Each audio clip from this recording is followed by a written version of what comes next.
Hello everyone.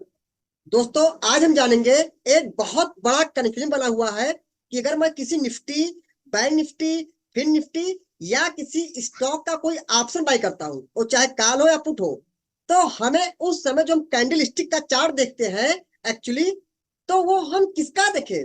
जो हम strike price by कर रहे हैं उस स्ट्राइक प्राइस के प्रीमियम का चार्ट देखें, या हमने जिसका ऑप्शन लिया है, निफ्टी का ऑप्शन लिया तो निफ्टी का देखे, या बैंक निफ्टी का ऑप्शन लिया तो बैंक निफ्टी का देखे, या किसी स्टॉक का ऑप्शन लिया है, मतलब टाटा स्टील का ऑप्शन लिया है तो टाटा स्टील का जो ऑप्शन लिया उस ऑप्शन का चार्ट देखे, या टाटा स्टील स्टॉक का देखे।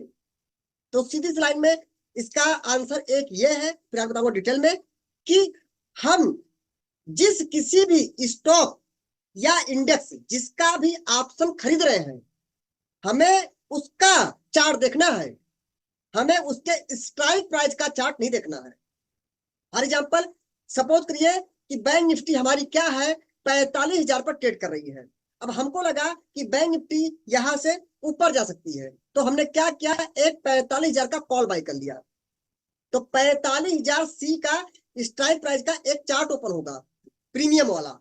उसको जब आप ओपन करेंगे तो उसका एक अलग चार्ट खुलेगा, और जबकि बैंक निफ्टी का चार्ट खोलेंगे तो उसका अलग चार्ट खुलेगा। तो जी हाँ, यही करना है, हमको बैंक निफ्टी का चार्ट देखना है, हमको उसके प्रीमियम का चार्ट नहीं देखना है। क्यों? लॉजिक क्या है? बैंक निफ्टी ऊपर जाएगी सॉरी, बैंक निफ्टी ऊपर जाएगी तो उसके प्रीमियम का चार्ट ऊपर जाएगा। ऐसा नहीं है कि प्रीमियम का चार्ट ऊपर जाएगा इसलिए बैंक निफ्टी ऊपर जा रही है, नहीं। बैंक निफ्टी के ऊपर जाने से प्रीमियम का चार्ट ऊपर जाएगा अगर हमने कॉल बाय किया है, और अगर बैंक निफ्टी नीचे आ गई तो आपके प्रीमियम का जो चार्ट है वो उसकी कंडीशन क्या होगी, नीचे की तरफ आएगी।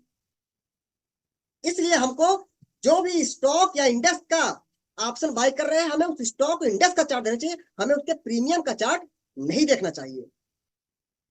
और अभी इसको दिखाते हैं चार्ट पर लाइव प्रूफ साथ में कि स्टॉक इंडेक्स कहीं नहीं जा रहा, वो वही रुका हुआ है, जबकि प्रीमियम का चार्ट फिर भी गिर रहा है। तो क्यों गिर रहा है? नहीं गिरना चाहिए ना। मैं दिखाता हूँ उसका लॉजिक क्या है।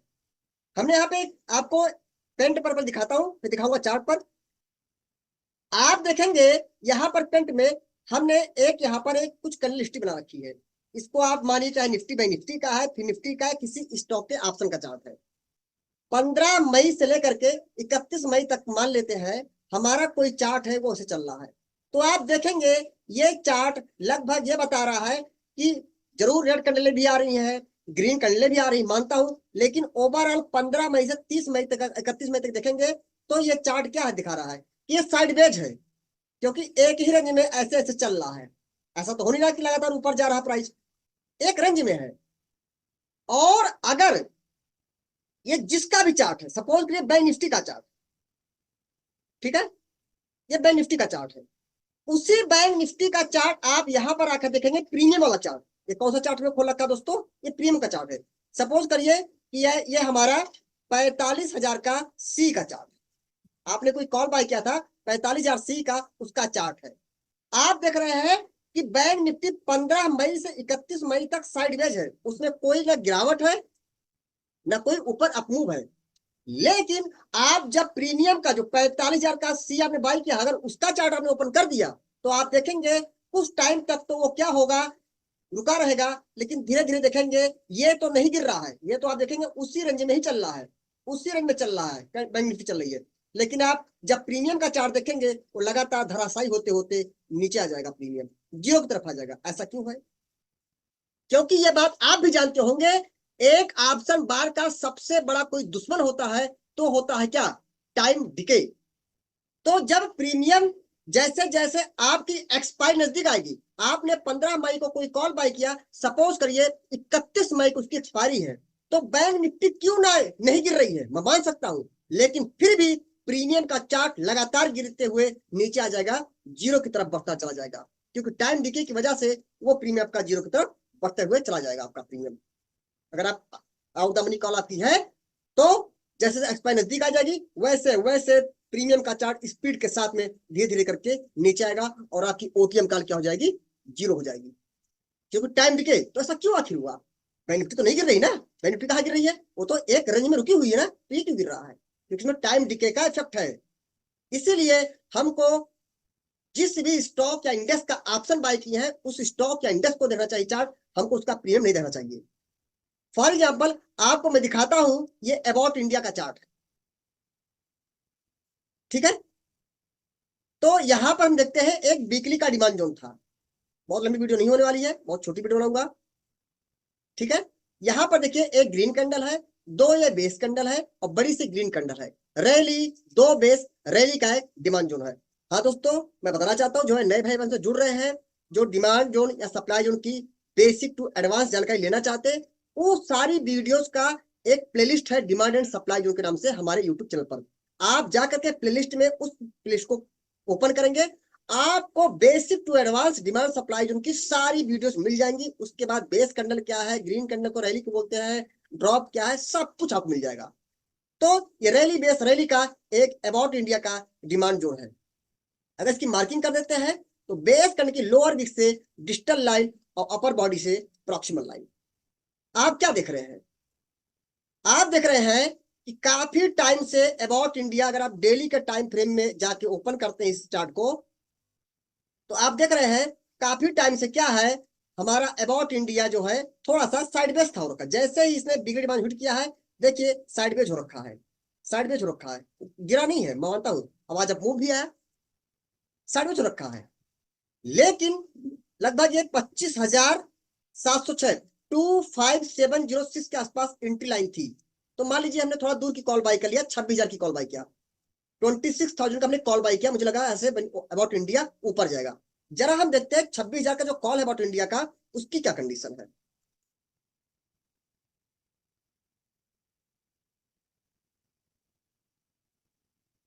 देखते हैं उसमें क्या हो रहा है। आप देखेंगे अबाउट इंडिया का ये जो ऑप्शन का जो चार्ट है, आपको लगा अबाउट इंडिया से ऊपर जाएगा, आपने 26,000 की कॉल बाय किया। ये क्या हुआ, ये तो अबाउट इंडिया नीचे गिर रहा है। अगर आप इसको मार्क कर दीजिए, कहां से गिरना शुरू हुआ है, इस रेड कैंडल से गिरना शुरू हुआ है। और कहां तक गिरा है, इस ग्रीन कैंडल तक गिरा है। वो छोड़िए, वो तो कल गिरावट आई थी, मैं यही रेड कैंडल ले लेता हूँ। डेट क्या देख ली ध्यान से, एकदम नीचे है, लैपटॉप पे देखिए नीचे एकदम। यहाँ पर जो हमारा है 30/5/2024 से गिरना शुरू हुआ। ये कैंडल क्या है, 30/5/2024, 30 मई की कैंडल है। और ये कैंडल क्या है, हमारी कैंडल ये है 3/6/2024, मतलब 30 मई से 3 जून की कैंडल है। आप देख रहे हैं 3 मई से 3 जून तक अबाउट इंडिया का जो प्रीमियम का चार्ट है वो गिरा हुआ है, गिरते हुए कैंडल आ गई। देखिए खुद देखिए, 3 मई से 3 जून को अबाउट इंडिया ऐसे गिर गया। जा देखते हैं कि 30 मई से 3 मई में क्या अबाउट इंडिया का शेयर गिरा भी है। आप खुद देखेंगे भी। ये हम गए यहां पर, ये हमारा है 30 मई और ये हमारा है 3 मई। ये दो कैंडल हमको मिली, ध्यान से देखेंगे, ये हमको दोनों कैंडल मिली है। एक कैंडल ये है, एक कैंडल ये है, ठीक है। इसको पहले मैं डूडल से मार्क कर देता हूं, फिर आपको मैं क्लियर करता हूं। एक कैंडल तो ये वाली है और एक कैंडल हमारी ये रेड कैंडल है। ये दो कैंडल हैं, प्लीज थोड़ा कंसंट्रेट सुनिएगा, ठीक है। पैसे आपसे नहीं ले रहा हूँ, फ्री में दे रहा हूँ, तो आप अपना समय हमको दे सकते हैं, ठीक है। ये कैंडल 30 मई की है, ये 3 जून की है। आप देखिए 30 मई से 3 मई तक तो अबाउट इंडिया गिरा नहीं, वो तो ऐसे रह गया। आप देखो कहाँ गिरा, कहीं गिरा है, आप खुद देखिए। लेकिन उसी की जगह जब आपने इसका प्रीमियम का चार्ट देखा तो ऐसे था, उसकी कंडले लगातार 3 कंडले उसमें आ गई थी। तो यही तो लॉजिक है, क्योंकि ये जो थोड़ा बहुत गिरावट आई है, वो कह सकते हैं टाइम डीके की वजह से हमको जो है उसमें गिरावट देखने को मिल गई। जबकि एक्चुअली में अबाउट इंडिया तो नहीं गिरा ना। क्या अबाउट इंडिया का स्टॉप लॉस हिट हुआ? नहीं हुआ। अभी प्रॉपर अबाउट इंडिया वीकली के डिमांड जोन में है। और वहां पर तो अगर आप स्टॉप लॉस कोई लगाते तो हमें लगता है उसका स्टॉप लॉस हिट दिखाता। जबकि लॉजिकली अगर देखो तो क्या स्टॉप लॉस हिट हुआ है? स्टॉप लॉस तो तब हिट होगा जब अबाउट इंडिया का सेलेक्ट होगा। तो दोस्तों ओवरऑल वीडियो ज्यादा लंबी नहीं करूंगा, ये बताना चाहता हूं कि हमको, अगर मैं एक ऑप्शन बायर हूं, तो हमारा सबसे बड़ा दुश्मन होता है टाइम डीके। इस उसका इफेक्ट हमारे उस जो भी हम ऑप्शन बाय करते हैं बहुत फर्क पड़ता है। इसलिए क्या होता है, क्यों ना हमारा स्टॉक या निफ्टी निफ्टी ना गिर रही हो, लेकिन फिर भी प्रीमियम का चार्ट वो गिरता हुआ दिखाई दे सकता है, क्योंकि एक्सपायरी नजदीक आएगी, टाइम डीके बहुत तेज काम करेगा। इसलिए हमको जो भी ऑप्शन बाय कर रहे हैं किसी इंडेक्स का, स्टॉक का है, उसका चार्ट देखें, प्रीमियम का चार्ट को देखने से अवॉइड करें। बाकी दोस्तों वीडियो पसंद आएगी तो लाइक कमेंट सब्सक्राइब जरूर करिएगा। और हाँ, लाइव मार्केट में अगर निफ्टी बैंक निफ्टी या किसी स्टॉक को लेकर मेरा व्यक्ति विचार क्या होता है उसको जानना चाहते हैं तो आप हमारे Telegram channel IMS trading academy को जरूर ज्वाइन करिएगा, जिसका लिंक हमारे हर एक यूट्यूब वीडियो के डिस्क्रिप्शन दिया रहता है। और हाँ, इसको कहीं और से बिल्कुल मत ज्वाइन करें, क्योंकि इस नाम से कई सारे फेक चैनल भी क्रिएट हो गए। कृपया आप इन सबसे दूर रहें। अभी आपने देखा जैसे कि कल मार्केट में बड़ी गिरावट थी और उसके बीच हमने 1 बजे अपडेट किया कि नहीं जी, अब मुझे यहाँ से मार्केट स्ट्रॉन्ग लग रही है। और आज हम लोगों ने निफ्टी में 700 पॉइंट का और बैंक निफ्टी में ऑलमोस्ट 2300 से 2400 पॉइंट का प्रॉफिट काटा। आप जाके उसको टेलर पे चेक भी कर सकते हैं। बाकी दोस्तों, हमने आपको जो भी स्ट्रेटजी बताते हैं जरूर बताते हैं, वो एक एजुकेशनल पर्पस बताते हैं। बाकी लाइव मार्केट में कोई भी स्ट्रेटजी अप्लाई करने पहले आप अपनी खुद के से जरूर करें। और जो भी हम आपको स्टॉक बताते हैं उसी उस लेवल को आप कोई रिकमेंडेशन टिप्स मत समझे, इसे केवल आप एक एजुकेशनल पर्पस से ही लें। Thank you.